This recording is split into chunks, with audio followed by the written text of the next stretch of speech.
ছিল, বাপ মা সবসময় মেন্টাল সাপোর্ট দিয়েছে একটা, টিচার্সরা কোচিংয়ে পড়েছি তারা সবাই খুব ভালোভাবে হেল্প করেছে, আর সবচেয়ে নিজের চেষ্টা ছিল একটা, নিজে থেকে পড়েছি এটাই। কলেজে ঢুকবো ইনশাল্লাহ, ফর্মটা ছাড়ুক, এটাই প্ল্যান আপাতত।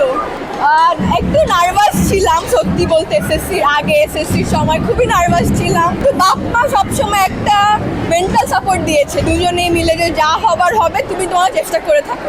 তো ওই সাপোর্টটাই আজকে কাজে দিয়েছে, আলহামদুলিল্লাহ জিপিএ 5 পেয়েছি, এটাই। হ্যাঁ, আমি তো খুবই খুশি, মানে কি বলবো, একেবারে গোল্ডেন এ প্লাস যেটাকে বলে আর কি, আসলে অল সাবজেক্টে যে এ প্লাস এটা পেয়েছে, আলহামদুলিল্লাহ অনেক খুশি। মানে শুধু এ প্লাস পেলে খুশি হতাম অবশ্যই, তবে সব সাবজেক্টে এ প্লাস পেলে একটু বেশি ভালো লাগে না। আসলে এটা তো বলে বোঝানো যাবে না, এটা আমার বাবা মা জানে আর আমি জানি। আমার টিচার্স, আমার আব্বু আম্মু সবারই আসলে কিছু না কিছু ক্ষেত্রে ওদের হাত ছিলই, ওদের সাপোর্ট ছাড়া আসলে কখনোই হতো না এটা। হ্যাঁ, একটা টেনশন তো ছিলই যে স্কুলের রেপুটেশন, আমার প্যারেন্টসের রেপুটেশনস, আমার টিচার্সদের এফোর্ট, সবার একটা এক্সপেকটেশনস। এখন ওদের যদি এক্সপেকটেশনসটা আমি না রাখতে পারতাম তাহলে আমার নিজেরই আসলে গিল্টে আসলে আমি বাঁচতে পারতাম না। তো আলহামদুলিল্লাহ আল্লাহ যা দিয়েছে।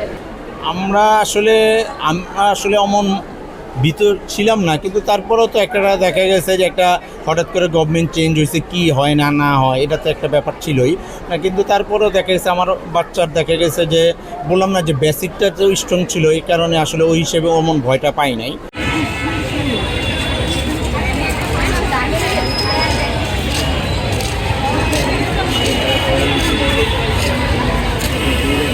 রেজাল্টের পিছনে মানে বছরের শুরু থেকেই পরিশ্রম করতে হয়েছে, তো আলহামদুলিল্লাহ যেমন চেয়েছিলাম তেমনই রেজাল্ট। আসলে ঘন্টা তো ওভাবে ঠিক করা নাই, মানে সব সিলেবাসটা টাইমলি শেষ করা হয়েছে, তারপর যেদিনের পড়া সেদিন শেষ করেছি, এরকমই। মানে ঘন্টা মানে কয়েক ঘন্টা পড়েছে সেটা আসলে গুরুত্বপূর্ণ না, আসলে আপনার মানে আপনার সব কিছু বুঝতে পারতেছেন কিনা কিংবা পড়ালেখাগুলো অ্যাকচুয়ালি শিখতেছেন কিনা, এটাই মেইন আর কি। পরীক্ষা হার্ড হয়েছে বলবো না, কোয়েশ্চেন স্ট্যান্ডার্ড হয়েছিল, কয়েকটা সাবজেক্টের কোয়েশ্চেন মানে বিগত বছরের থেকে একটু ভিন্ন ছিল, কিন্তু মানে যদি সারা বছর কেউ পড়ে থাকে তাহলে ভালোই রেজাল্ট হবে আর কি। দুজনেরই অনেক পরিশ্রম রয়েছে।